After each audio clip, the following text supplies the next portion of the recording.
Señor, queremos darte gracias por tu palabra, porque es perfecta. Y ahora, Señor, vamos a ponernos ante tu palabra, que es perfecta, que es autoritativa, que es suficiente, que es infalible, que es como una espada de dos filos, cortante, que atraviesa hasta lo más profundo de nuestro ser. Por eso, Señor, tengo solamente un pedido, que nuestros corazones no estén endurecidos ante tu palabra, porque tu palabra es rica, Señor, pero a veces nuestros corazones se ponen una coraza porque no quieren aceptar tu palabra. Danos corazones humildes, no solamente para llenar nuestra mente de versículos y de información. Danos corazones humildes para poder aplicar tu palabra a nuestras vidas. Pues todos nosotros necesitamos perdonar.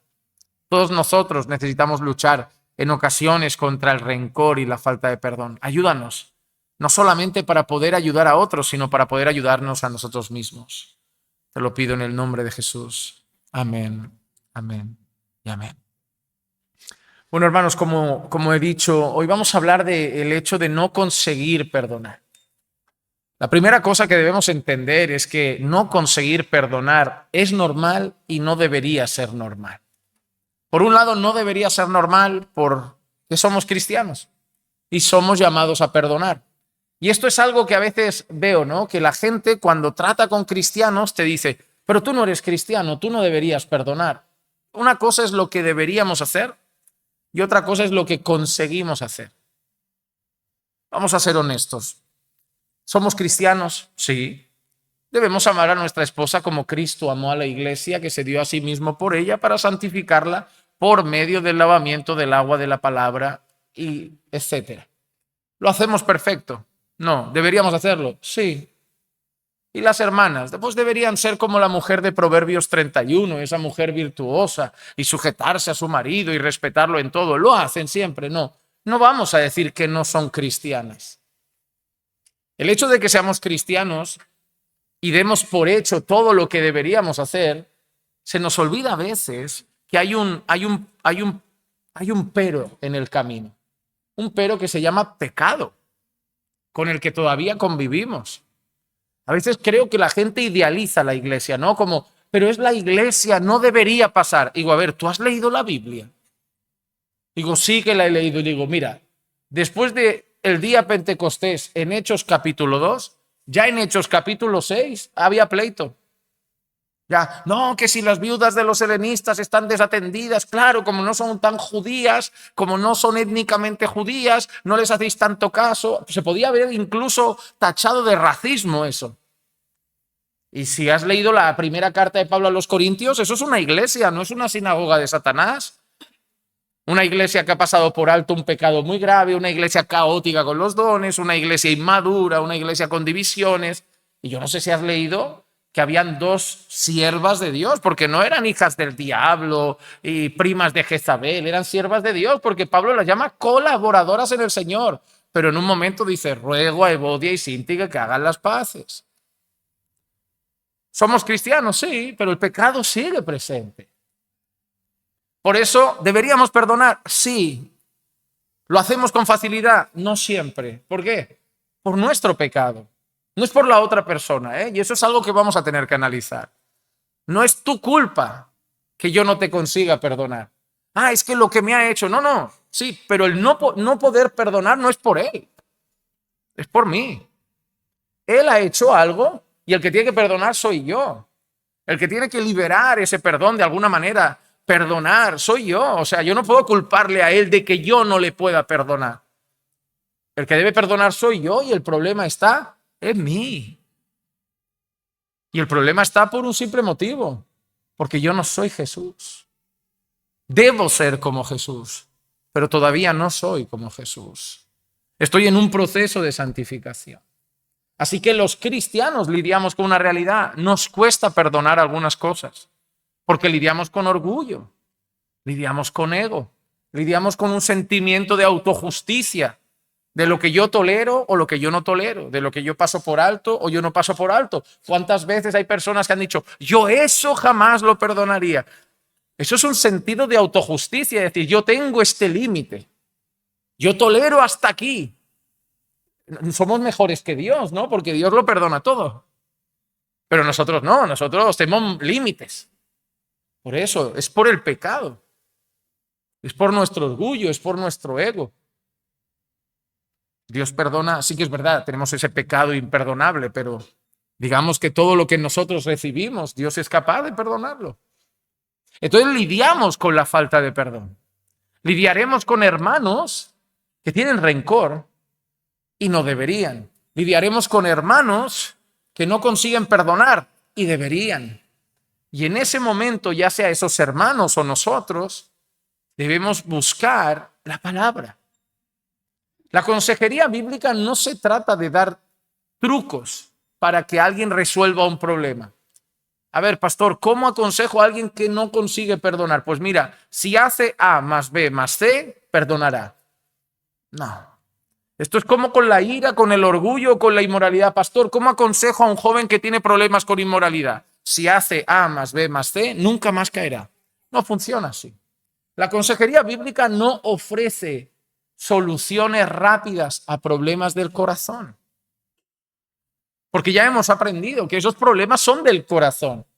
Y los problemas del corazón no se solucionan rápido. No va con un paracetamol cada 8 horas y se arregla. No va así. Nosotros es algo que vamos a tener que tratar mucho tiempo, constantemente. Y la medicina para el alma, según el salmista, es la palabra de Dios. La palabra de Dios. Nosotros debemos decirnos a nosotros, no lo que nosotros estamos sintiendo, sino lo que Dios dice que debemos sentir y lo que Dios dice que debemos hacer.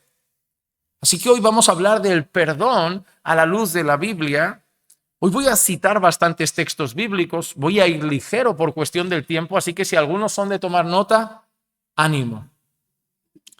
Voy a empezar con Efesios capítulo 4 y el versículo 31 y 32, donde dice: sea quitada de vosotros toda amargura, enojo, ira, gritos, maledicencia, así como toda malicia.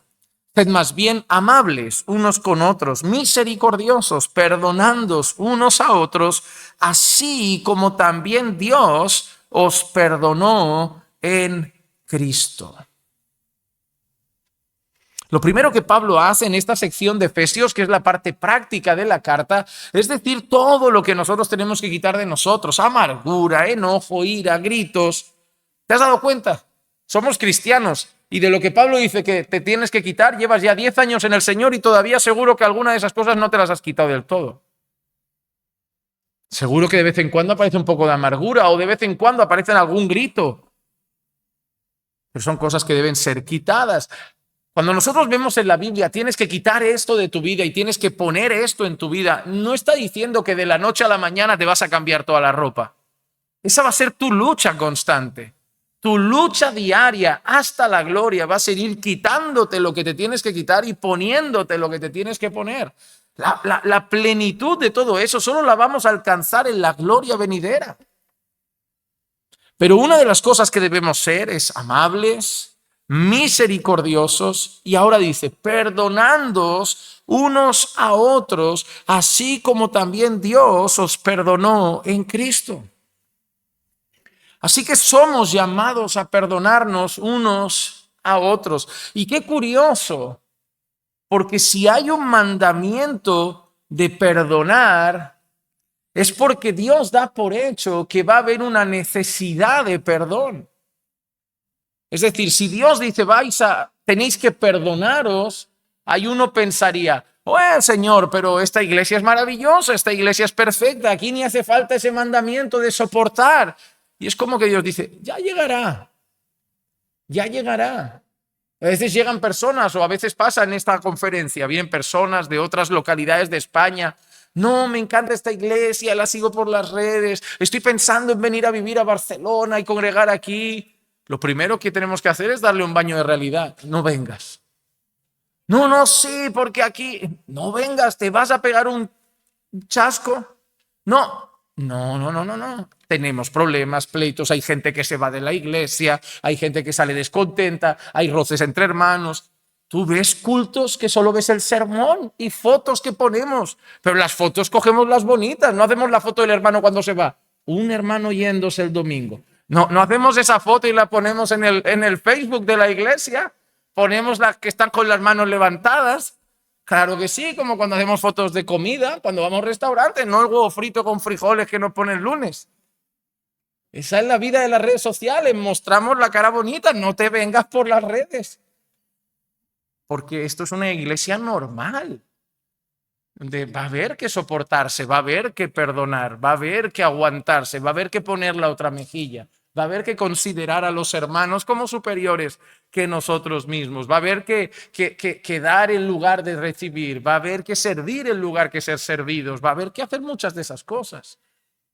Y entre esas va a haber que perdonar. Qué maravilloso, ¿no? Que entres a una iglesia, a un pueblo, que es lo que está haciendo Pablo, hablando de cómo nos relacionamos como creyentes entre nosotros. Y qué maravilloso que llegues a una iglesia que lo primero que te den como instrucción es perdónales. No, pero todavía no han hecho nada. Harán. Y no una, ni dos. Ya te voy avisando que los perdones hasta 70 veces 7. ¿Saben? Dios nunca nos ha omitido la realidad de lo que vamos a vivir en la iglesia. Si Dios ha colocado mandamientos de perdonar, soportar, poner la otra mejilla, pagar el mal con bien, es porque Dios ya nos está preparando el corazón para lo que vamos a recibir. Dios nunca ocultó los problemas. Dios nunca disfrazó la iglesia. Dios nunca maquilló las relaciones entre su pueblo y por eso dejó una cantidad grande de mandamientos que tienen que ver con pasar por encima de nuestro propio corazón para liberar perdón hacia otros. Que nos van a fallar, nos van a herir. Pero ahora nos deja un recordatorio que lo usa siempre para empujarnos a obedecer con un sentir más de responsabilidad. Y es el hecho que dice, perdonándoos unos a otros, así como también Dios os perdonó en Cristo. ¿Por qué hace esto Pablo? Porque nada de lo que te hagan los hermanos se compara a lo que tú le has hecho a Dios. Y si Dios te perdonó a ti en Cristo, tú vas a poder perdonar a los hermanos. Porque lo que los hermanos te hagan a ti no se compara en nada a lo que tú le has hecho a Dios. Es más, lo que los hermanos te hagan a ti se trata de un pecador ofendiendo a un pecador. Y lo que tú le has hecho a Dios se trata de un pecador ofendiendo al santísimo creador del universo. Justo, perfecto y digno. Y ese santo, justo, perfecto, digno y majestuoso Dios te ha perdonado todas tus ofensas. En Cristo tú puedes perdonar al hermano que no te ha saludado. Tú puedes perdonar al hermano que hizo un comentario de ti con las hermanas el otro día. No tienes que pasarse el resto de la vida, cada uno en una punta de la iglesia y pasando de un lado a otro sin saludar y evitando como si no congregarais juntos. Por favor. Y eso es lo que Pablo hace. Recuerda lo que Dios te ha perdonado a ti. Recuerda que tú no eras digno de perdón. Recuerda que tú tendrías que estar andando en este mundo de camino al infierno. Recuerda que tú mereces la ira de Dios y has recibido gracia, misericordia y perdón. Y eso es lo que se espera de ti hacia tu hermano. Lo que tú has recibido de Dios en Cristo. Me gusta esta frase de Jerry Bridges que dice así: perdonar nos cuesta nuestro sentido de la justicia. Todos poseemos este sentido innato en lo más profundo de nuestro ser, pero ha sido pervertido por nuestra naturaleza egoísta y pecaminosa. Anhelamos que se haga justicia, pero la justicia que imaginamos satisface nuestros propios intereses. Lo que este autor quiere decir es que está bien querer justicia. Claro que sí, Dios es justo. Nosotros deberíamos anhelar justicia, pero la realidad es que nuestro sentido de justicia personal está condicionado por nuestro egoísmo y por nuestro orgullo. El ejemplo claro es este. Si un hermano viene y te dice, mira, la hermana me hizo pa, tú eres rápido para decir, tienes que perdonar, no lo tengas en cuenta, pero cuando te pasa a ti, no es lo mismo. Es decir, el consejo para otro es aplica misericordia, pero cuando la ofensa la recibo yo, mi sentido de autojusticia se despierta y ahí yo me cuesta. Pero no era tan fácil lo que le dijiste a la hermana de perdona, no era tan fácil lo que le dijiste al hermano de no lo tengas en cuenta, porque ahora estás tan indignado, porque tu sentido de autojusticia está marcado por tu ego, por tu orgullo. Es como a mí no. Si ofendes a otro, que perdonen, es lo normal, pero a mí nadie me ofende. Y esa es una realidad. Hay un montón de gente que muere de hambre en el mundo y nosotros vivimos felices a diario hasta que el hambre llega a nuestra casa. Hay un montón de personas en un hospital sufriendo enfermedades y nosotros vivimos nuestra vida hasta que la enfermedad llega a nuestro padre, a nuestra madre o a nuestro hermano. Porque esa es nuestra realidad humana. Y es una cosa con la que como cristianos tenemos que luchar. Nuestro sentido de preocuparnos por yo y los míos. Piensa en la última vez que has pedido oración a alguien. ¿Tiene que ver contigo o tu familia? Seguramente sí. Mis luchas, mis problemas, mi familia, mis necesidades, mi hijo, mi sobrino, mi tía, mi padre, mi. Un montón de cosas hay para orar. Pero se me despierta la necesidad cuando se trata de mis necesidades. Mis necesidades. Hermanos, tenemos ese problema. Tenemos un yo muy grande en nuestro corazón y es un yo que protegemos, que se vuelve intocable, que nadie puede ofender. Yo merezco ser respetado, yo merezco ser feliz, yo merezco esto, a mí nadie, siempre es eso. Siempre, y ese es el problema a la hora de perdonar, nuestro sentido de autojusticia. Porque la teoría la sabemos, poner la otra mejilla, pagar el mal con bien, no os venguéis vosotros mismos, amad a vuestros enemigos, orad por los que os persiguen, bendecir a los que os maldicen. Pero a la práctica, el sentido de autojusticia nos hace frenar. Mira esta frase. Para perdonar, tienes que estar dispuesto a morir tú para dejar vivir a tu ofensor. Tienes que morir tú para que viva el otro. Es decir, oye, pero yo voy a tener que renunciar a mi ego, yo voy a tener que renunciar a defenderme, yo voy a tener que renunciar a mi yo voy a tener que renunciar a mi autojusticia para que la otra persona siga feliz y vaya en paz. Sí, eso es perdonar. Perdonar es morir tú por el bien del que te ha ofendido, ¿eh? ¿No te recuerda a alguien? ¿No te recuerda a alguien que fue capaz de morir él para que viva su ofensor? ¿No te recuerda a alguien que fue capaz de morir en un madero para que nosotros que le ofendimos podamos hoy vivir en paz? ¿No te recuerda a alguien que no escatimó el ser igual a Dios como algo a que aferrarse, sino que se despojó, se humilló, tomó forma de siervo hasta la muerte y muerte de cruz para que sus ofensores tuvieran vida y vida eterna? Él es nuestro reflejo, nuestro modelo. Él es nuestro ejemplo a seguir. El perdón que tienes que dar se trata de Jesús, no de ti. Ahora te pregunto una cosa, ¿tu vida se trata de ti o de Cristo en ti? Lo de ya no vivo yo, ahora vive Cristo en mí, ¿es para ti teoría o realmente tu vida se trata de Cristo en ti? Porque si tu vida se trata de Cristo en ti, tú vas a tener que ser un reflejo de Cristo a través de ti. Y en una de las cosas donde vas a tener que reflejar a Jesús es en el perdón. En el perdón, porque cualquier persona de este mundo Hasta el creyente más nuevo en la fe relaciona al Señor Jesucristo con misericordia, gracia y perdón. Y esa misericordia, gracia y perdón esperan ver en aquellos que dicen ser sus discípulos.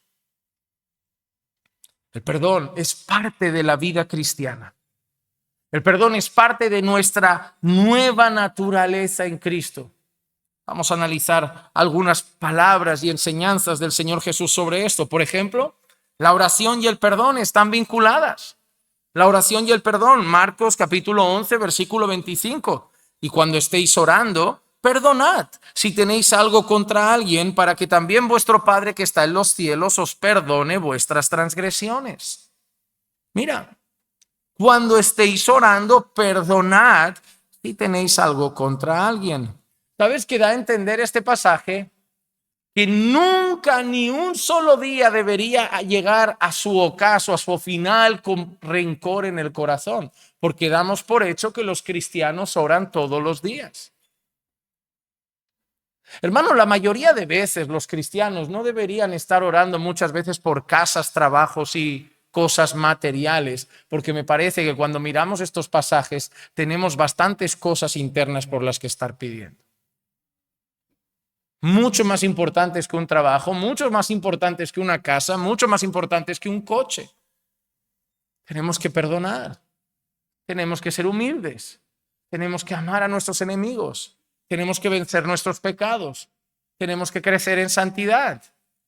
Yo particularmente les reconozco algo.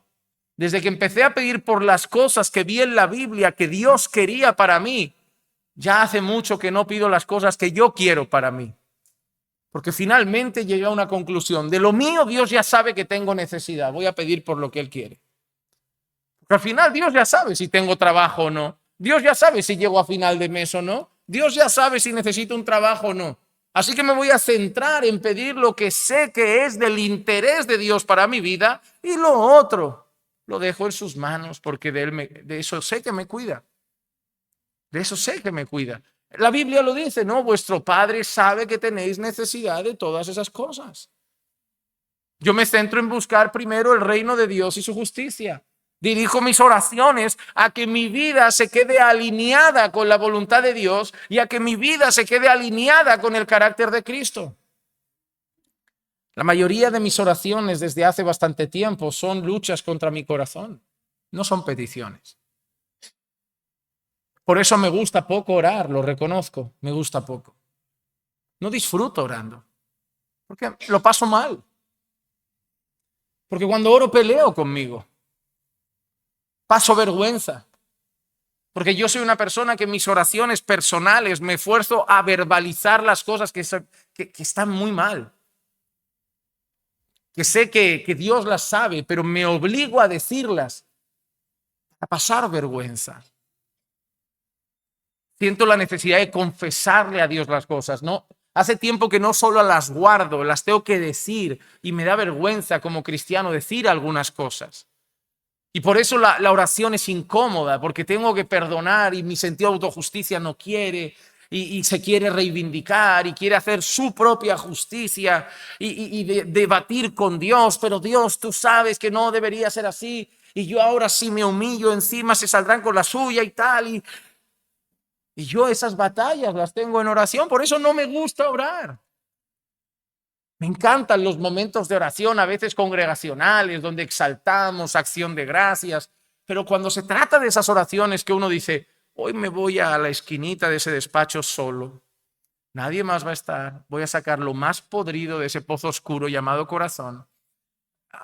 No tengo ganas, prefiero leer un buen libro, prefiero ver una buena prédica. Pero a veces ves esa prédica y la prédica apunta al corazón y te dice, ahora llévalo en oración. No, esa parte no tengo tiempo, ya está tarde hoy. Porque es ahí donde vas a morir. Es ahí donde vas a morir. Oh, hermano, yo siempre lo he aprendido así, lo he dibujado de la misma manera. Cuando nosotros vemos la Biblia, los hombres recuerdan que tenían ese sentido de que no podían tocar nada contaminado, ¿no? Porque ellos se contaminaban. No podían tocar un muerto, no podían tocar a una mujer que estaba en el ciclo menstrual, porque todo quedaba impuro. Pero cuando nosotros vemos a Jesús interactuar con un leproso, interactuar con un muerto, nosotros vemos que Jesús toca y Él no se contamina, sino que lo que Jesús toca se purifica. Cuando nosotros vamos a orar, hermano, nosotros somos como un leproso. De verdad, cuando nosotros vamos a orar y somos honestos en nuestra oración, parecemos un leproso. Son un montón de llagas putrefactas que llevamos por dentro, llegando a un Dios santo, puro y sin mancha. Pero lo bueno es que cuando nosotros llegamos con ese cuerpo y ese corazón putrefacto a Dios, no lo contaminamos a Él. Él empieza a limpiarlo. Lo que pasa es que suele ser doloroso. Suele haber lágrimas, suele haber llanto, suele haber lamento. Y es incómodo, a nadie le gusta pasar un mal rato. Y las oraciones, cuando implican confesión, suelen ser un mal rato. No se suelen disfrutar. Acabas bien, pero el proceso es agonizante. Y cuando se trata de esto y vas a orar y en tus oraciones algo te empieza a incomodar, como ¿eres capaz de hablar con Dios y fingir que no miras a ese hermano y fingir que tienes rencor por tu padre y fingir que tienes rencor por el vecino y fingir? No, esto tiene que salir hoy. Eso tiene que salir hoy. Y cuando empiezas a llevar ese sentir y tienes esa lucha interna entre lo que sientes y lo que debes, es ahí donde Dios lo trata, en el ámbito de la oración. Y somos llamados a que cuando oramos, si tenemos algo contra alguien, así como nuestro Padre perdona nuestras transgresiones, nosotros también debemos perdonar. La oración del Padre Nuestro nos da otro modelo sobre esto. En Mateo 6:12 leemos así: y perdónanos nuestras deudas, como también nosotros hemos perdonado a nuestros deudores. La oración del Padre Nuestro no solo dice que debemos perdonar, sino que da por hecho que lo hacemos. Porque mira la expresión, perdona nuestras deudas, así como nosotros hemos perdonado a nuestros deudores. No dice, Señor, perdóname y yo perdonaré al otro. No, perdóname porque ya le he perdonado. ¿Por qué crees que primero tú has perdonado a otro para luego vas y pides perdón a Dios? Porque suena bastante arrogante que tú vayas buscando misericordia cuando tú eres incapaz de darla. Y es como que Dios dice, oye, no tiene mucho sentido que vengas a buscar misericordia de mí cuando tú vas guardando rencor a todo el mundo.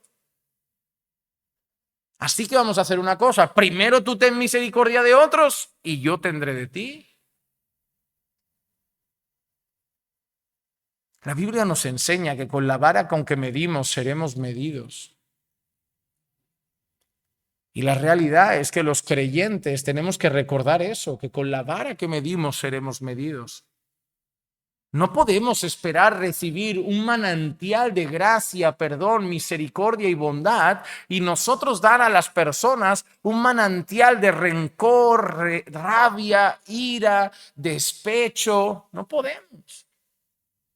De lo que recibimos, damos. Muchas veces cuando se trata de no cobrar por el evangelio, escucho a muchos decir, de gracia recibimos. De gracia damos, pero yo creo que es un error reducir eso a pensar en cobrar por el evangelio. Yo creo que se trata de otras cosas mucho más profundas. De gracia recibimos misericordia, de gracia demos. De gracia recibimos perdón, de gracia demos. De gracia recibimos bondad, de gracia demos. ¿Qué significa de gracia? ¿Lo recuerdan? ¿Qué es gracia? Favor inmerecido, es decir, ¿merecías perdón? No, y te lo han dado. ¿Merecías bondad? No, y te lo han dado. ¿Merecíamos ira? Ah, pastor, lo que ha hecho merece ¿qué? Lo mismo que tú. ¿Y qué recibiste? Gracia, pues dale. Dale, porque no tiene sentido que cuando a ti te ofenden quieras justicia y cuando tú le ofendes quieras misericordia. No, tú quieres misericordia, da misericordia. Tú quieres gracia, da gracia. Tú quieres dar justicia, pídele también justicia para ti. Que haga lo que es justo contigo. con la misma vara que medimos, seremos medidos. Nosotros somos llamados a dar únicamente lo que hemos recibido. Gracia. El perdón no significa darle a la persona lo que merece, significa darle a la persona lo que no merece. Como tú recibiste del Señor. Hemos recibido compasión y debemos otorgar compasión. Mira lo que enseña Mateo capítulo 18 y el versículo 33. ¿No deberías tú también haberte compadecido de tu consiervo, así como yo me compadecí de ti? ¿Recuerdan aquella historia de esos hombres, de uno que tenía una deuda impagable, incalculable con su señor y luego va a suplicarle en el momento de cobrarla, va a suplicarle, no, ten compasión de mí, ten compasión de mí? Y el Señor, ¿qué hace? Le perdona la deuda y el valor de esa deuda no lo habría pagado en su vida. Era una deuda incalculable. Y luego dice que ese hombre que tenía esa deuda y ha sido perdonado, tenía un consiervo y ese consiervo le debía algo pequeño, insignificante. Y cuando le dice, oye, págame lo que me debes, el consiervo le dice, no, ten compasión de mí. Dice, no, me lo vas a pagar o vas a ir a la cárcel, lo voy a vender a tus... Y ahí cuando se entera el Señor dice, ¿cómo? Yo te he pagado una deuda súper grande, una deuda incalculable, una deuda que jamás podría satisfacer. Y ahora tú eres tan exigente por una deuda tan pequeña que tienen contigo. ¿De qué está hablando ahí el Señor?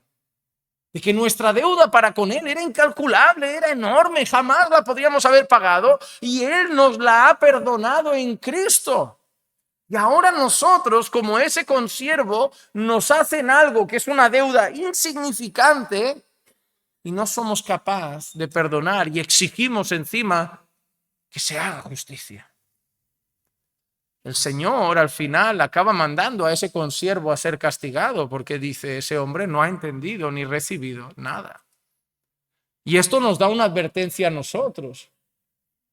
La falta o no de perdón hacia otros puede hablar de si realmente somos salvos. De si realmente somos salvos. El pastor Randy Alcorn dijo así, nuestra deuda con Dios es infinitamente mayor que nuestra capacidad de pago. Nuestra deuda con Dios es infinitamente mayor que la deuda que cualquier persona tenga con nosotros. Cuando experimentemos verdaderamente el perdón de Dios por nuestros pecados, nos transformamos en personas que perdonan. Cuando realmente hemos recibido perdón, cuando realmente hemos sido beneficiarios de esa enorme gracia, nos vamos a volver automáticamente personas que perdonan. Porque cuando seamos tan conscientes de cuándo se nos ha perdonado, no nos va a costar perdonar a otros sus ofensas, porque nos van a parecer minúsculas comparadas con las que nosotros hemos sido perdonados en Cristo. Porque ese es el perdón que debemos dar, un perdón a la estatura de Jesús. Colosenses 3:13 dice, soportándoos unos a otros y perdonándoos unos a otros, si alguno tiene queja contra otro, como Cristo os perdonó, así también hacedlo vosotros. ¿Cómo? Como Cristo os perdonó, así hacedlo también vosotros. Déjame mostrarte cómo perdonamos los hombres, a ver si te sientes identificado con alguna manera de estas. Te perdono, pero mi corazón te rechaza. A mí me gusta que la gente me dice, no, yo ya he perdonado. Y de golpe le digo, qué bueno, porque este domingo viene de visita a la iglesia. ¿Por qué? No, pero ¿por qué? No, ¿por qué tiene que venir? ¿Por qué? ¿No habías perdonado? Pues estás sudando, ¿qué está pasando? A mí una vez un profesor dijo esta frase, y a mí me pareció muy curiosa. Me dice, a veces uno dice, ¿habré perdonado? ¿No habré perdonado? ¿Habré perdonado? ¿No habré perdonado? El profesor dice, para mí, la mejor manera de saberlo es, ¿qué sentirías si te cruzaras con esa persona mañana cara a cara por la calle? Ahí tienes tu respuesta. Ahí tienes tu respuesta. Porque dice, esa va a ser la realidad. ¿Qué sientes? Bueno, a ver, perdono, pero no me apetece. Posiblemente todavía no. ¿Qué más? ¿Cómo perdonamos los hombres? Te perdono, pero hablo con otros de lo que me has hecho y he perdonado. ¿Sabías que el hermano hizo esto? Pero ya le he perdonado. Y a la hermana, ¿tú sabías que la hermana me hizo aquello el otro día? Pero, no, pero yo ya le perdoné. ¿Y por qué me lo cuentas? A mí la hermana no me hizo nada. No, para que sepas que ya le perdoné, ¿eh? Pero le he perdonado. Cuando alguien te repite mucho, le he perdonado, se está queriendo convencer de algo que todavía no ha hecho. Cuando dice, pero he perdonado. A mí hay gente que ni le estoy hablando ya del tema y dice, pero que le he perdonado. Le digo que sí, que estamos hablando ya, que está soleado. ¿Qué más? Te perdono, pero te recuerdo y reprocho lo que me hiciste. Oye, amor, ¿me ha perdonado aquello de tu madre? Sí. Una semana, 2 más tarde hay un pleito. Ya, pero yo con tu madre nunca fui así. Pero no me habías perdonado. Si eso que te han hecho sigue siendo un arma, no has perdonado. No has perdonado porque te sirve como instrumento de golpear. Y si te sirve como instrumento de golpear, no has perdonado. Si lo usas para herir, no has perdonado. Si lo usas para reprochar, no has perdonado. Recuerda que tú te convenzas de que has perdonado no es que hayas perdonado. Te perdono, pero para mí nunca serás una persona aceptable ya. Para mí ya nunca serás alguien aceptable. En mi vida ya no tendrás cabida, pero te perdono, ¿eh? Pero nunca más. O te perdono, pero me gustaría que te pase algo para que experimentes de tu propia medicina. Pero te perdono. Pero para que aprendas, ¿no? Por tu bien. Para que sepas cómo sientan esas cosas. No has perdonado. Es como Jesús en la cruz diciendo, Padre, perdónales porque no saben lo que hacen, pero que les caiga un rayo para que experimenten un poco de su medicina.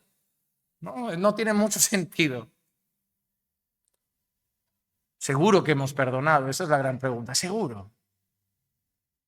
Porque una cosa es que tu mente cristiana te diga, tienes que perdonar, y tu testimonio cristiano tenga que decir, he perdonado. Otra cosa es que tu corazón lo haya hecho.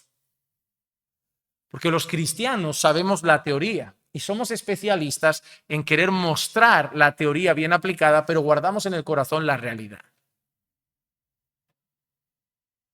Hay muchos creyentes con amargura aquí, pero no aquí.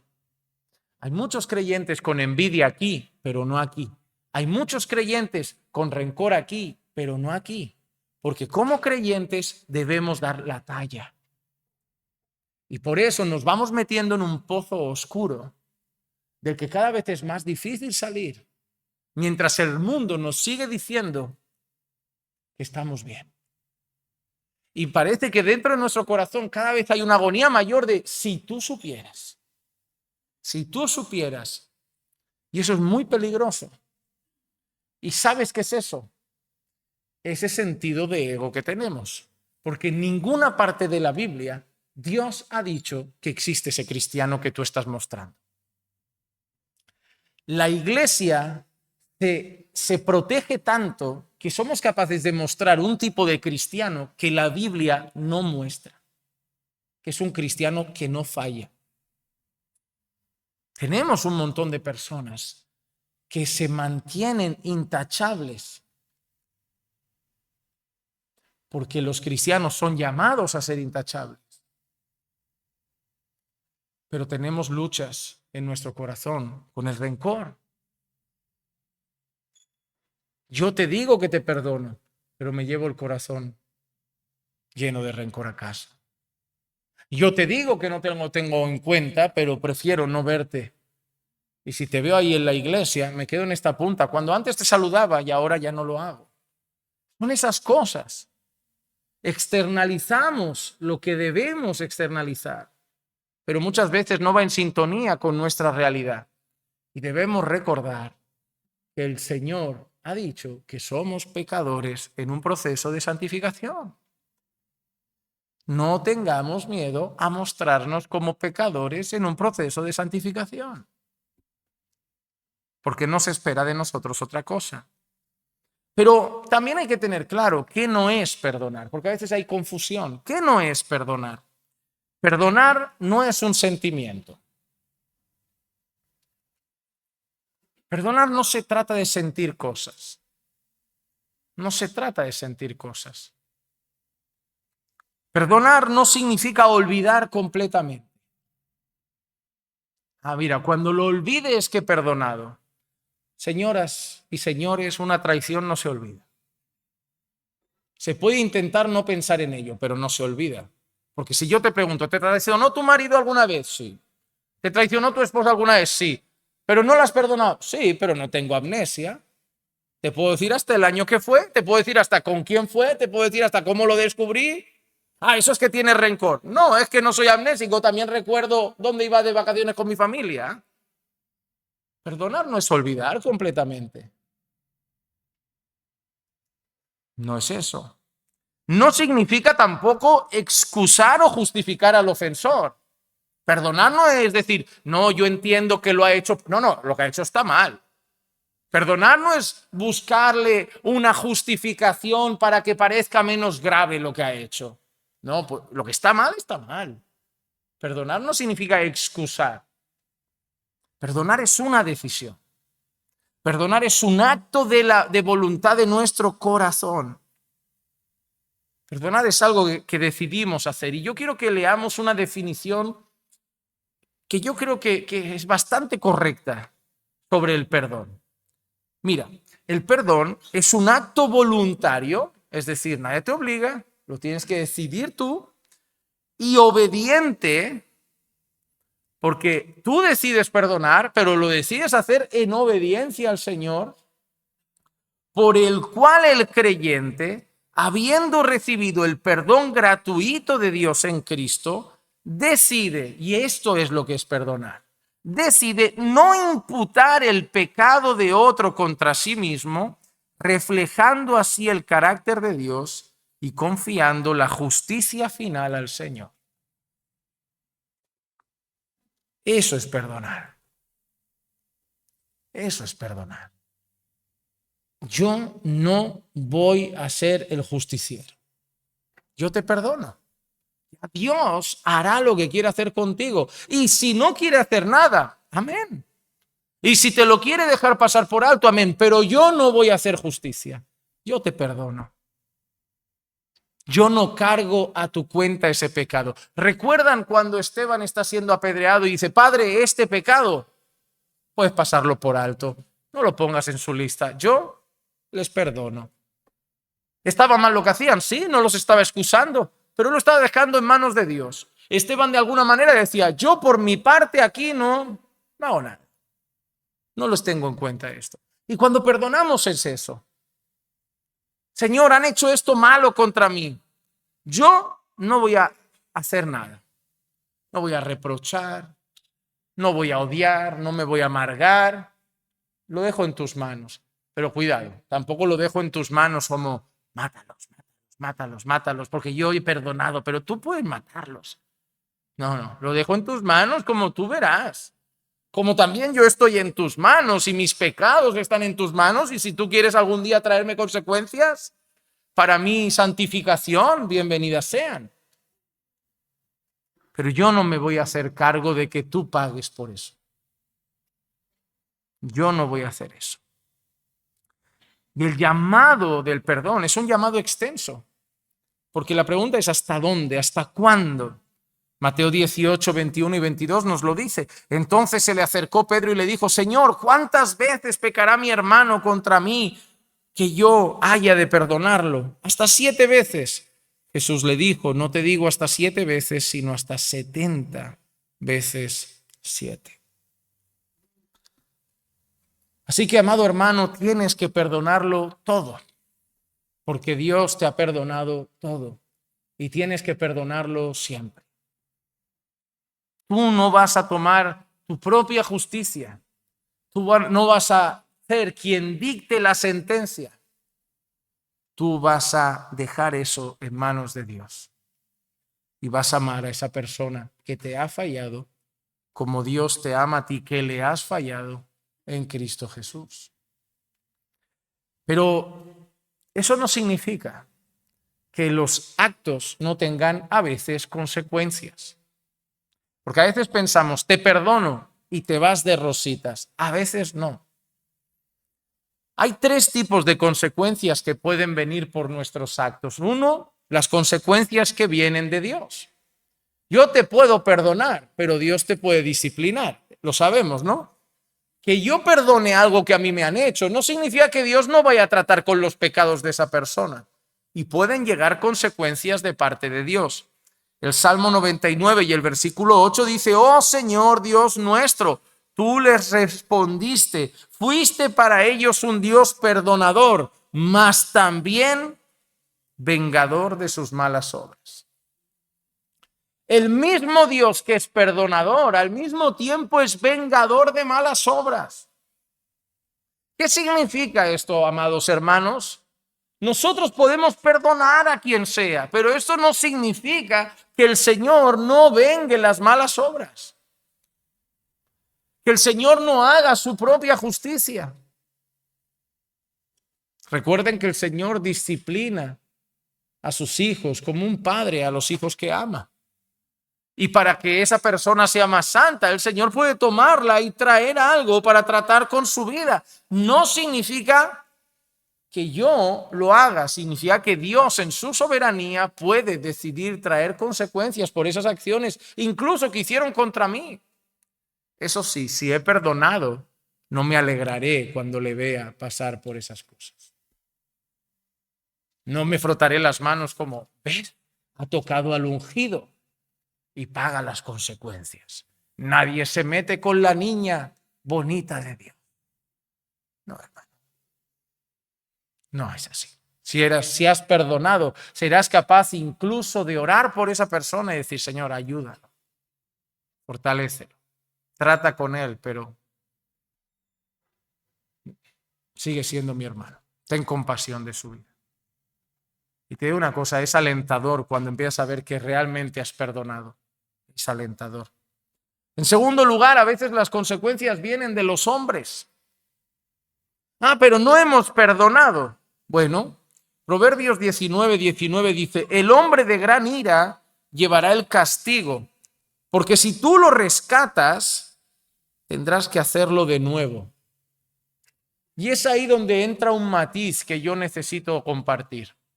Dice: el hombre de gran ira llevará castigo. Es decir, por la ira de ese hombre, su vida tendrá consecuencias. Y si tú lo rescatas, tendrás que hacerlo otra vez. No entiendo. Okay, pongamos que tú tienes un hijo drogadicto que roba para pagar al traficante y comprar una dosis.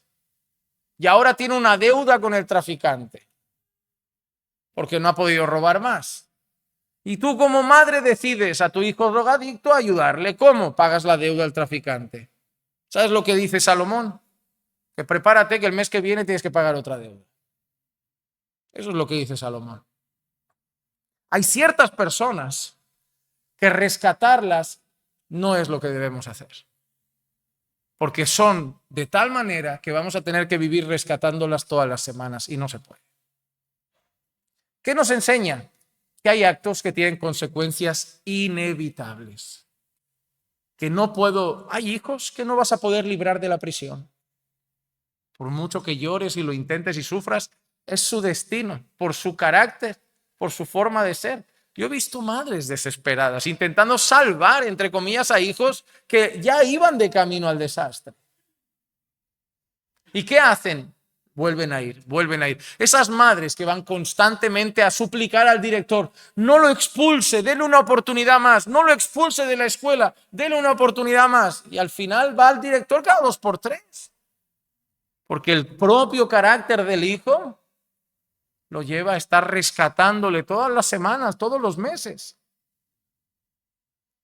Hay personas que podemos perdonar, pero a veces, y aquí tengo que matizar, tenemos que ser sabios para no ver si es sabiduría o es rencor. Pero a veces sí la distancia es necesaria. A veces sí. Pongamos que un hombre le ha pegado un tortazo a su mujer y la mujer le perdona. Pongamos que a las 2 semanas el hombre vuelve a hacerlo y la mujer le perdona. Pongamos que un mes más tarde el hombre se vuelve a enfadar y tortazo que viene. Y la mujer le perdona. Tarde o temprano esa mujer va a tener que tomar distancia, aunque perdone a ese hombre. Porque si no va a tener que rescatar esa cara el mes que viene otra vez. Y eso puede ir a más, y puede ir a más, y puede ir a más. No puedes decirle a una mujer que perdonar a un agresor significa quedarse en casa con el agresor todos los días poniendo en riesgo su propia integridad física. Allí tiene que entrar la sabiduría y el discernimiento. Tengo una habitación alquilada a un hombre.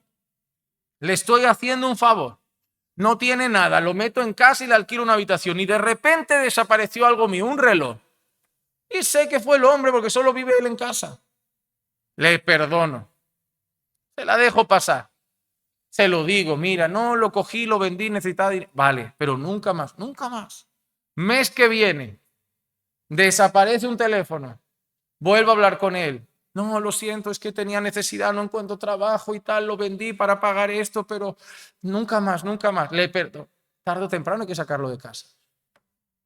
Ah, pero eso es tener rencor. No, no, es que no podemos estar rescatando a esa persona cada mes. Al final va a ser perjudicial para nosotros. Y no le guardo rencor, pero también tengo que proteger mi vida.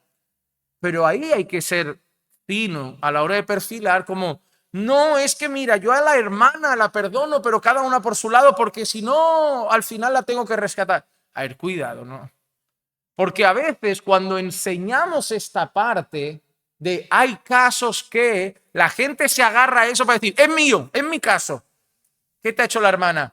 Es antipática y yo no la puedo rescatar de esa antipatía cada semana. No, no es lo mismo, o sea, no es lo mismo. Y ahí viene el ego, porque nuestro ego siempre busca la excepción para justificar lo que siempre quise hacer, que es guardar rencor. Pero la realidad es que hay casos donde hay consecuencias humanas que a pesar del perdón estarán ahí. Y luego un tercer tipo de consecuencias, que son consecuencias que vienen del Estado. En Romanos capítulo 13 y el versículo 4 dice, pues es para ti un ministro de Dios para bien, pero si haces lo malo teme, porque no en vano lleva la espada, pues ministro es de Dios, un vengador que castiga al que practica lo malo. Y para mí el ejemplo más sencillo sería este, pongamos que un conductor borracho, mi mujer sale a cruzar la calle y un conductor borracho pasa y se la lleva por delante. No muere. No la quiero matar, no quiero enviudar. Pero acaba muy mal y muy grave en el hospital. La policía viene, le hace el control de alcoholemia, da positivo, un nivel elevado, eso es crimen, va a prisión. Ya tenía antecedentes, el coche era robado, lo que sea, va a prisión. Y me encuentro cara a cara con el hombre que atropelló a mi mujer. La tengo grave en el hospital y le perdono. Muy bien, eso no quita que no va a ir a prisión. Yo te perdono, pero tú vas a pagar tu deuda. Ah, eso es rencor. No, no lo voy a hacer yo, lo va a hacer el Estado. Porque perdonar no es excusar. Y el crimen se tiene que pagar, eso es justicia también. Mamá, robé un banco, perdóname, no quería hacerlo. Hijo, yo te perdono, pero vas a ir a prisión. El Estado va a hacer su trabajo. Yo te puedo ir a la cárcel y te puedo ir a visitar. Y a lo mejor yo a ese conductor borracho voy y le predico a la cárcel. Y voy a orar por él y le voy a predicar el evangelio, pero va a estar en la cárcel hasta que cumpla su condena, porque a veces hay consecuencias, ya sea de Dios, ya sea de los hombres o ya sea del Estado. Nuestras malas acciones, aunque sean perdonadas, no significa que sean justificadas siempre. Ahora, ¿qué tres actitudes suelen mostrar orgullo en la falta de perdón? Una, esperar que el transgresor se gane o merezca el perdón. Cuando haya hecho méritos, le perdono. Cuando me demuestre que ha cambiado, le perdono. No, puedes decir, cuando me demuestre que ha cambiado, si quiere, intentamos retomar una relación, pero perdonar tienes que perdonar independientemente. Hay gente que solo libera perdón cuando la otra persona se lo gana. Ahora, mi pregunta es, ¿te ganaste o mereciste tú el perdón de Dios? ¿Te lo has ganado? Ya que quieres que la otra persona se lo gane, ¿te lo ganaste tú? ¿Te lo mereciste? Segunda cosa, el deseo que pague por todos sus actos hasta lo último. Yo le voy a perdonar, pero que pague por lo que ha hecho. Te hago otra pregunta. ¿Deseas también que Dios te haga pagar a ti hasta lo último por tus actos? Oye, que tú quieres que el otro pague. Yo te pregunto, ¿quieres que Dios haga lo mismo contigo también? ¿Que te haga pagar hasta los últimos? Y 3, esta es la que más me gusta. Te perdono, pero si me garantizas que nunca más me fallarás. ¿Te imaginas que yo hoy discuto con Clicia y le digo, me perdonas? Y me dice Clicia, solo si me garantizas que nunca más lo harás. Digo, pues, mañana hablamos y espero que tengamos un buen día. No, nunca va a haber esa garantía porque seguiremos siendo pecadores. Yo te garantizo que me voy a esforzar. Yo te garantizo que haré lo posible. Yo te garantizo que lo voy a intentar, pero garantía de infalibilidad no tengo. Soy un pecador. Igual que tú no me puedes garantizar tampoco nada. ¿O puede exigirte Dios a ti lo mismo? Imagínate que Dios viene y te dice, te salvo hoy, pero garantízame que de aquí en adelante ni una más. Eso es lo que muchos, cuando no conocían bien lo que era el bautismo, hacían, ¿no? Gente te dice, todavía no estoy preparado para bautizarme. ¿Sabes lo que en su cabeza están haciendo? Estoy cuadrando mi vida para que de ese día en adelante no peque más. Luego se bautizan y entran en una catástrofe espiritual. ¡Ah! ¿Qué pasó? Yo me bauticé, pero ahora me da un bajón. Digo, yo no sé qué tiene el bautismo, que al mes que viene todos están de bajón. ¿Será que Dios les está demostrando que son los mismos del día antes del bautismo? Que no son unas aguas místicas que salieron como nada, una aureola en la cabeza, una luz alrededor. Mira, iluminados que salen del agua. No, hermano. Imagínate que Dios te dice, te vas a bautizar. Vamos a hacer un pacto. De ese día en adelante ni un pecado más. Ah, no, pues no, lo dejo para mañana. No nos bautizaríamos nunca. Nos bautizamos para dar testimonio que hemos muerto al viejo hombre, hemos resucitado en nueva criatura en Cristo Jesús. Una criatura que ya no es esclava del pecado, pero todavía lucha con él. 4 luchas para terminar bien rápido, 4 luchas en el camino a perdonar. 4 objetivos que tenemos. Hemos hablado del perdón, de la necesidad del perdón, del llamado al perdón en nuestra vida cristiana, del hacerlo como Cristo lo hizo. Hemos visto una definición de perdón, hemos visto cosas que no es perdonar, pero ahora 4 cosas difíciles, y les digo que es complicado, que yo esta parte a veces la quiero omitir porque si la enseño yo la tengo que aplicar. La primera, la lucha por imitar a Cristo. Lucas 23:34 dice, y Jesús decía, Padre, perdónales porque no saben lo que hacen. Una vez estaba hablando, es que no, hay gente que no tiene remedio. Estaba hablando con un hermano que tenía dificultad de perdonar a otra persona y le dije este texto, le dije, tienes que ser como Jesús. Mira lo que dijo Jesús, Padre, perdónale porque no saben lo que hacen. Y él me dijo, ya, pero él sabía lo que hacía. Digo, no has entendido el pasaje. ¿Te crees que ellos no sabían que estaban matando a Jesús? ¿No sabían que lo estaban crucificando? Sí, lo sabía. Entonces, pero el hermano lo pensó, lo premeditó. Digo, hermano, no debió, hay terapia, hay consejería que es difícil de gestionar. Hay alguien que va a buscar consejo y no lo quiere. Yo de verdad, hay gente que estás dándole consejo y su respuesta es, ¿has venido? O sea, me quieres convencer a mí de que me voy a ir sin perdonar y te voy a explicar el por qué. Es difícil. Pero la primera lucha es esa. La primera lucha es imitar a Jesús. Hermano, en cada área de tu vida debes mostrar a Jesús. Te voy a dar un consejo. Es muy complicado porque somos muy impulsivos. Nosotros tenemos como una naturaleza y reaccionamos en automático. Pero si puedes, pide ayuda a Dios en oración para que cada cosa que hagas en la vida pares un segundo antes y te digas a ti mismo, luce a Cristo. Por la mañana vas al trabajo, repítetelo en el coche, en el bus, luce a Jesús. No seas tú, no seas Juan Manuel, no seas Clicia, no seas Sam, no seas Diego, no seas Jani, luce a Cristo. Vete hablando. Y cuando vayas de camino al trabajo a casa, que te puede esperar un marido con un mal día, una esposa estresada, dite a ti mismo, luce a Cristo. Luce a Cristo en casa. Con tus hijos, luce a Cristo. Con tu mujer enfadada hoy, luce a Cristo. Con tu padre insoportable hoy, luce a Cristo. Con el hermano cruzado hoy, luce a Cristo. Te ofenden, di a tu corazón eso. Cuando tu corazón quiera reivindicarse, enfadarse y empezar a pensar mil cosas, ya es que el hermano ni cristiano debe ser.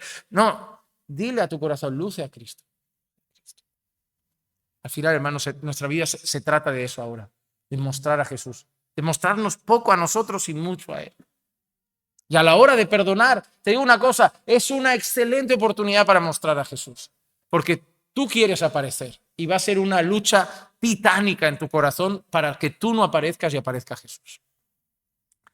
La segunda lucha es la lucha por el perdón, pero una lucha en la mente. Es una lucha en la mente. Filipenses 4:8 dice, por lo demás, hermanos, todo lo que es verdadero, digno, justo, puro, amable, honorable, si hay alguna virtud o algo que merece elogio, en eso pensad. ¿Y por qué digo que es una lucha en la mente? ¿Por qué digo que es una lucha en la mente? Porque cuando nos ofenden, tenemos tendencia a pensar mucho en la ofensa. A pensar mucho en la ofensa. Es curioso, porque cuando nosotros ofendemos y alguien nos recuerda la ofensa, somos muy rápidos para decir, todavía estás con eso, todavía no has olvidado, anda que no, pero cuando somos nosotros los ofendidos, no parece que nos moleste tener un mes y medio en la cabeza la ofensa. Y tenemos una lucha. La batalla está aquí, hermano, está dentro de nosotros. Es dejar de pensar tanto en la ofensa, en lo que te ha hecho el hermano, en el hermano. Te darás cuenta que empezarás a ver al hermano con mala cara, solo verás sus defectos. Es como cuando la iglesia te falla. Mira, yo le digo a personas, si tú en algún momento empiezas a ver solo peros en la iglesia que un día amaste, es porque algo te decepcionó, pero la iglesia es la misma, está en tu corazón. Es el mismo pastor, los mismos pastores, los mismos hermanos, el mismo local, los mismos cultos, la misma alabanza. Si tú ya no lo ves igual, algo te decepcionó y en tu corazón ya ha pasado algo grave.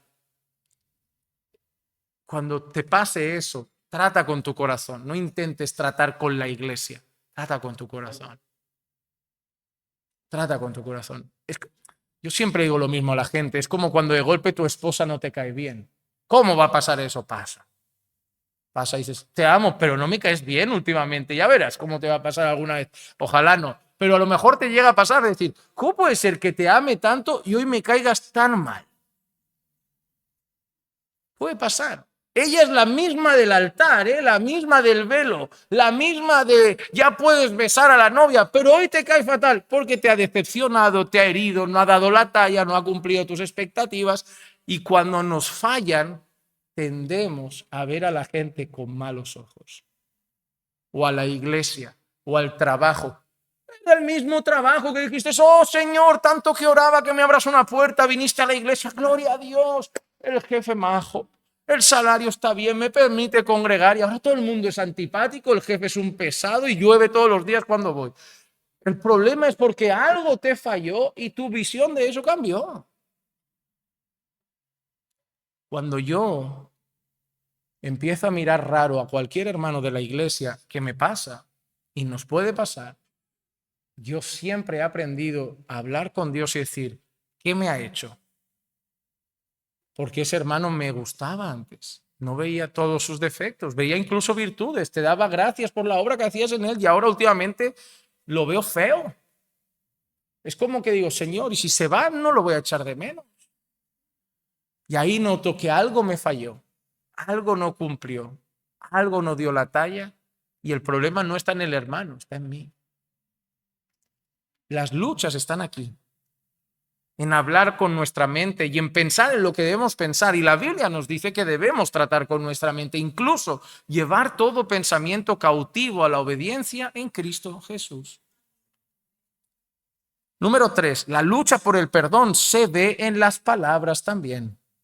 Romanos 12:14 dice, bendecid a los que os persiguen, bendecid y no maldigáis. Cuando nosotros decidimos perdonar a alguien, se va a ver en nuestras palabras. No vas a estar hablando siempre de la persona, de los defectos de la persona, de, Dios debe tratar eso en la persona, Dios debe tratar eso en el hermano, R que R, R que R, R que R. No. Y es maravilloso hacer esto. Yo te doy consejos que para mí son útiles. Cuando tengo un problema con alguien, yo me obligo a ver virtudes de la obra, de la gracia de Dios en su vida.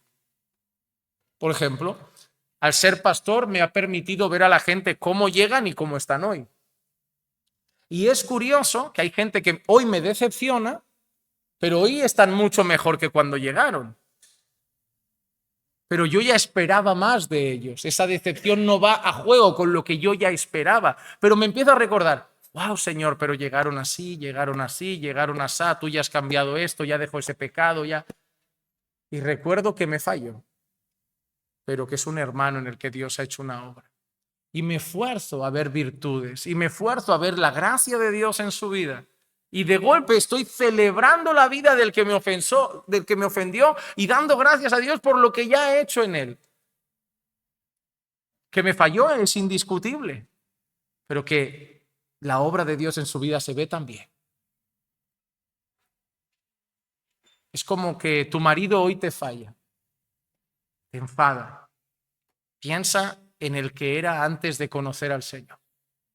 Y en lo que eso es decir, wow, me ha fallado, pero claramente no es el mismo. Y empiezas a celebrar que Dios ha hecho algo en su vida. Y empiezas ya a mirar con otros ojos. Porque al final el problema, repito, está siempre en nosotros, no está fuera. Está en nosotros. Y número 4, la lucha por el perdón también se ve en las acciones. Romanos 12, 20 y 21 dice, pero si tu enemigo tiene hambre, dale de comer. Y si tiene sed, dale de beber. Porque haciendo esto, carbones encendidos amontonarás sobre su cabeza. No seas vencido por el mal, sino vence el mal con el bien. Te doy otro consejo. Cuando estés perdonando a alguien, invítalo a tomar un café. Directamente siéntalo a la mesa y te invito encima. Te invito, venga, pídete un bocata. Hoy vamos a lo grande, de jamón, del bueno. Y habla con él, pero no para sacar la porquería en la mesa. No para recordar de, quiero que sepas algo, estaba muy ofendido contigo, pero quiero traerte aquí para decir, no, para eso me traes, el jamón se me indigestó ya. Si ya estaba bien, ¿para qué me lo dices? Yo ni me di cuenta que te ofendí y ahora me estás contando una novela aquí de que te he herido y llevabas un mes de rencor y ahora me has perdonado. Yo estaba feliz, un mes feliz. Ahora tú te quedarás a gusto, pero yo me he amargado a casa. Ahora pensaré, yo ni sabía que esto estaba ofendido. Ahora vendré a la iglesia el lunes pensando, de verdad me mira raro, digo que me he perdonado, pero ya se lió cuando estaba todo bien. Y a veces eso es señal de que no hemos perdonado. Quiero que el otro tenga claro que me ofendió. Quiero que el otro tenga claro que me lastimó. Y que tenga claro que además yo soy tan buen cristiano que sin haberle ofendido, habiendo sido él, yo le perdoné. No, hermano, hátelo mirar. Si tú eres de esos, hátelo mirar. Porque hay cosas que creo que con que Dios las sepa es suficiente. Si de verdad hemos perdonado, pues ya está. No hace falta. Pero lo que está claro es que una manera de luchar para perdonar es hacer bien al que te ha hecho mal. Porque es fácil hasta decir, bueno, le perdono. Y otra cosa es servir al ofensor. Abrazar al ofensor. Amar al ofensor. Yo a veces he llegado a la iglesia con ganas de no abrazar a algunas personas. Me ha pasado. Y me he forzado a abrazar, decir, voy para allá, está ahí. Y yo tengo la manía, ya lo saben, de ir por la iglesia, Padre Señor, Padre Señor. Y me da unas ganas de decir, me llaman, qué pena, no llego hasta allí hoy. Pero me esfuerzo y digo, voy para allá. Y por dentro voy tratando, no me apetece, Señor, pero voy para allá. Y te digo que es el abrazo más raro del mundo. Es como, Padre Señor, Padre Señor. Al siguiente culto vuelvo para allá. Digo, hasta que no vuelva a ser natural esto, tenso vas. Porque si lo voy dejando, ese abrazo nunca más va a llegar. Y yo digo, Señor, ni tiene que saber si me ha hecho algo. Es más, yo he visto casos donde alguien viene y me dice, ¿tienes algo contra mí? Y yo digo, ni se dio cuenta de lo que me hizo. Y yo aquí todo amargado. Y ni sabe lo que me ha hecho. Digo, ¿qué hago? ¿Le digo que estoy herido o le digo, no, está todo bien? Todo bien, todo bien. ¿Te has dado cuenta que a veces son ofensas involuntarias, que la persona ni se dio cuenta? Y tú llevas un mes de luto por un hermano que te ama, que pegó un tropiezo que ni se dio cuenta, y te das cuenta que el problema se puede volver un bombón, una bomba enorme, no un bombón, yo tengo hambre ya, una bomba muy grande. Un bombón es una bomba grande, es una bomba grande. Y todo por no tratar el corazón, porque hemos dejado que eso se enquiste, porque no sé quién nos engañó con eso de que el tiempo cura las heridas, y yo por los años de pastorear, el tiempo lo que hace es que la gente se deje hablar y al final ni siquiera se vuelva a echar de menos. Yo esto de que cura las heridas no lo he visto. Lo que cura las heridas es orar, es ir a Cristo, es ir a la palabra y es el paso más importante para perdonar, que es negarse a uno mismo. Negarse a uno mismo. Quiero terminar solamente recomendándoles unos libros por si... Esto no es para tareas, pero tienen que ver con la clase, con el tema, por si les interesa leer más sobre este asunto. Les quiero recomendar rápido 6 libros. Número 1, los 2 primeros son súper pequeñitos. Mira, valen como 2,50 €. Son muy chiquititos, de 20 páginas. Uno es Perdonar a los demás, de Timothy S. Lane. El otro es Cómo restaurar relaciones interpersonales, de Jane V. Clark. Luego, el tercero es de Nancy DeMoss, se titula directamente Escoge perdonar, es un buen libro. A mí el cuarto es de un autor que me encanta, Timothy Keller, y se llama literalmente Perdonar. Perdonar. Luego, hay uno de Jairo Namun que es La libertad del perdón. Yo no sé si recuerdan ese librito que yo hice de Oh, tu fidelidad, de bolsillo, pequeñito. El de Jairo es igual, es un libro chiquitito de bolsillo. Y este no es directamente del perdón, pero creo que es del enemigo número 1 contra el perdón. Es un libro de Daniel Puerto que se llama El orgullo, porque siempre creo que el enemigo principal es este, es el orgullo. Así que espero que después de la clase de hoy, no digo que mañana consigas perdonar a todos, pero por lo menos que tengas ganas de conseguirlo y que Dios nos ayude a guiar a otros en sus luchas con el perdón. Vamos a orar. Señor, te damos gracias por tu palabra. Te agradecemos por haber traído este mensaje hoy a nuestro corazón y a nuestras vidas. Ayúdanos, Señor, a poder examinarnos con honestidad a la luz de lo que hoy hemos aprendido, que podamos mirarnos a nosotros mismos y en esta batalla por el perdón, que es una lucha en la mente, una lucha en el corazón, que nos ayudes a llevarla en oración y sobre todo a negarnos cada día más, a morir a nosotros mismos para que Cristo se luzca en nosotros, para que Cristo brille en nosotros, aparezca en nosotros, que podamos menguar para que Cristo crezca, Señor. Señor, todavía estamos muy vivos, Señor. Y estar tan vivos nos juega malas pasadas en el matrimonio, en el trabajo, en la iglesia. Ayúdanos a morir más, Señor, a morir más a nosotros. Porque más muertos significa más vida en Cristo. Y eso significa más obediencia a ti, Señor. Ayúdanos, Señor, te lo pido en el nombre de Jesús. Amén. Amén.